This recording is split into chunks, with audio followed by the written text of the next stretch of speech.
Good evening. Thank you for being here. The old saying, no news is good news, is not good news for the National Hockey League fans. With the clock ticking on a new deal, an NHL lockout appears inevitable. At 9 o'clock, in just 3 hours, the current collective bargaining agreement between the league and its players will expire. If a new deal isn't reached by then, NHL Commissioner Gary Bettman says there will be a lockout. It would mean a winter without hockey, a reality that's economic impact will extend far beyond the arena. The two sides in the labor dispute were expected to talk on the phone this morning to see if face-to-face talks would take place, but that didn't happen. Hockey fans, business owners, and servers from coast to coast are gearing up for a major hit if the season does not go ahead. 3.5 years ago, Podium Sports Bar opened its doors in downtown Victoria to be the downtown sports headquarters, but with a lockout looming, the losses will be huge. You just basically bouncing the numbers, probably $50,000 or $60,000 a month in revenue that won't come through the doors at Podium because of the lockout. I mean, hotels, restaurants, taxi cabs, hot dog vendors, you know, the trickle down is massive. And do people really realize the fallout from this season not starting on time? I mean, it's huge, it's massive. On Friday, a request for a temporary injunction against an NHL lockout was rejected. If the lockout goes ahead, preseason games could be canceled as soon as next week. Under Gary Bettman, the NHL became the first league in North America to wipe out an entire season due to a work stoppage. Analysts say the disagreement between players and the league boils down to a misunderstanding over how much money teams are making. But with bars shaping up to be empty on what are supposed to be game nights, it looks like fans will have to turn somewhere else for their hockey fix. WHL. I'm going to try to find some Junior B hockey or some AAA hockey. That's a good question. I guess I'll have to play some hockey video games until it comes back. The sports industries and franchises need to realize that the real people that get hurt are the fans. The fans don't deserve the lockouts to happen. The guys that make millions will be fine. The owners will still be fine. They've got other companies. And with just 3 hours remaining on the collective bargaining agreement, Deputy Commissioner Bill Daly told several media outlets today that he did not expect any formal negotiations to take place before the deal expired. If the lockout goes ahead, it will be the fourth work stoppage in 2 decades. Tensions continue to run high at the University of Victoria, and the end does not appear to be in sight. Union members say that come Monday, they will be escalating their job action, bringing more campus services to a standstill. On Monday, CUPE 951 members say they plan to picket the bookstore and the Finnerty Express coffee shop. CUPE 917 members will also be picketing the university's residence housekeeping department. The union says it knows the actions will impact students, but says the effect should be minimal. The largest disruptions will be to the bookstore's revenue stream and to common areas and residents where housekeepers typically clean. Students exiting buses at the bookstore should expect an increased level of protest all day Monday.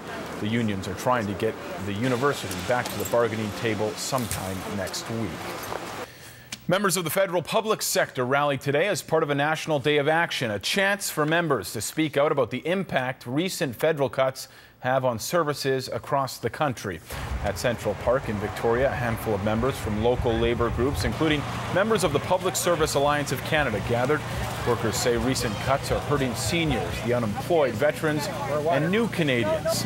Critics say these are real cuts below the level of services that Canadians have had in the past. Well, we knew there were going to be cuts because of the budget, but the nature of the cuts, the arbitrary nature and the irrational nature of a lot of the things that are happening is very hard to understand. People are being hit with both a double whammy, because on one level, the services on which people depend on are being reduced or eliminated, and on the other hand, the economic benefit of those services to our local community is being impacted. So it's really a double whammy to the community.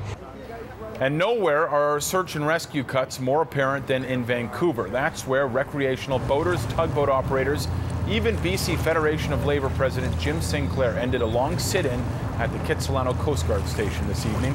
The group of 13 was out yesterday and wrapped up roughly an hour ago. It's the latest ploy to keep the station open after the federal government announced it will be closing.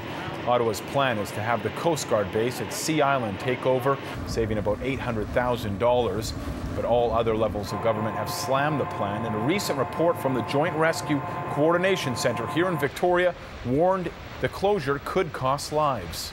I go up and down the coast, so I'm in peril. But also, I have kids and grandkids who are out here, and they're going to be in peril. Nothing's gotten their attention so far. Why do you think this will be any different? This needs to take their attention, and this will be different because we haven't occupied one of our own facilities before. We need these stations to remain open, both for my members' safety, as well as for the fact that we are first responders, and we need professionals to be directing us so that we don't get into further trouble when there's something goes wrong. The Coast Guard responds to about 300 calls every year.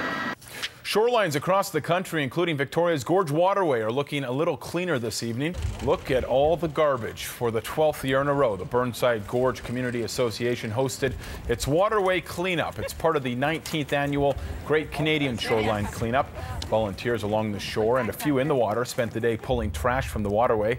Organizers say the cleanup effort has helped return the gorge to a public swimming area, but more needs to be done, especially when it comes to some of the derelict vessels that continue to line the waterway. We can do our part on a community level perspective, but the policymakers, they need to be doing their part as well with regard to cleaning that area up. Since the year 2000, thousands of volunteers have removed tons of trash from the gorge. The movement began in Vancouver when aquarium workers started cleaning up garbage at Stanley Park. Last year, 56,000 people across the country turned out garbage bags in hand to help clean. In Qualicum Beach, the community is plugging into clean energy. The town has received approval for some provincial funding from BC's Community Charging Infrastructure Fund to install 5 electric vehicle charging stations. The grant will cover 75% of the costs for each stall. The charging stations will be installed in the Town Hall's underground parking lot, the Civic Centre, Qualicum Beach Airport, and a few will be installed near the waterfront. The mayor says he's charged up about the green incentives. It will save us money because we have to pay for greenhouse gas if we exceed our so-called targets. So we want to reduce it to save money, but more importantly, it's the right thing to do for the environment. And when our staff drive around the town, people want to know what's going on. What are they and how much does it cost per kilometer to drive one of those as compared to gas? Now, especially with the rising gas prices, this is the ultimate time. The charging stations are set to be installed this fall.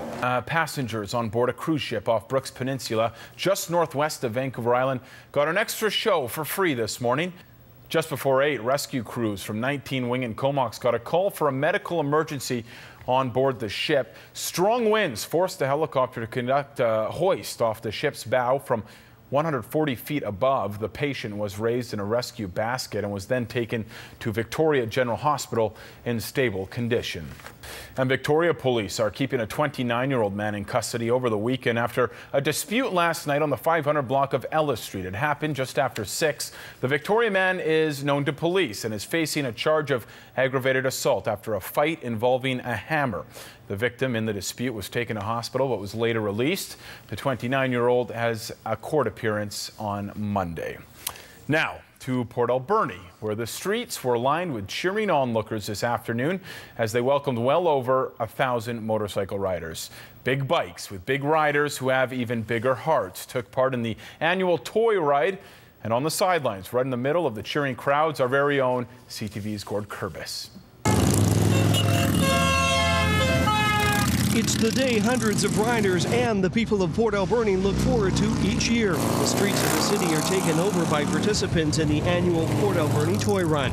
I like it. It's great. And I've never seen anything like this before. Well, you know, I want to be where the noise is, and they have to make that loop and they got to tear up that hill, and I want to be right here witnessing it all.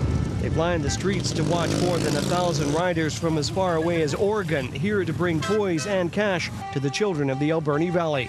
I've never seen anything like this before. It's marvelous. This is terrific. A great day, a great turnout. Couldn't be better. The riders began their day at Little Qualicum Falls, where they gathered to meet old friends and check out each other's rides, many accessorized with toys of all shapes and types. It's pretty big for Port Alberni. Every hotel room is booked a year in advance. All these people are going to restaurants and checking out the Alberni Valley.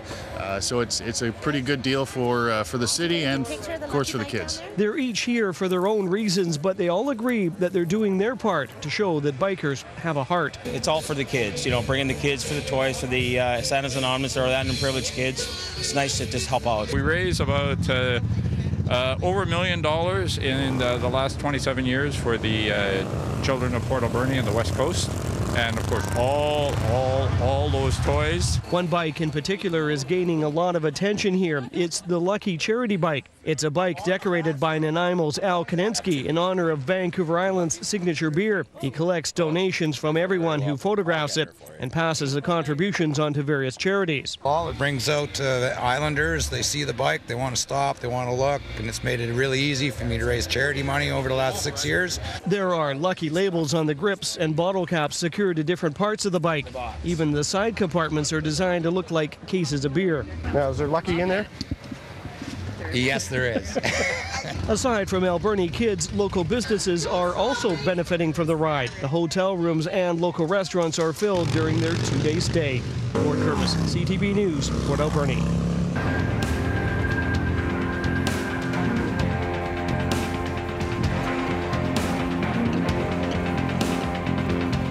Welcome back. As you saw there, downtown Victoria is getting a little splash of color this week, and it started on Wednesday. But today, the inaugural Victoria International Chalk Festival shut down 2 city blocks to let artists get down to work. Just after 9 this morning, Government Street between Yates and Fort was shut down to traffic as artists from all backgrounds moved in to begin their designs. Until tomorrow evening, the street will be closed, giving artists time to work on their 8 by 10 feet masterpieces. Organizers say 2 blocks is great, but next year be prepared for more chalk.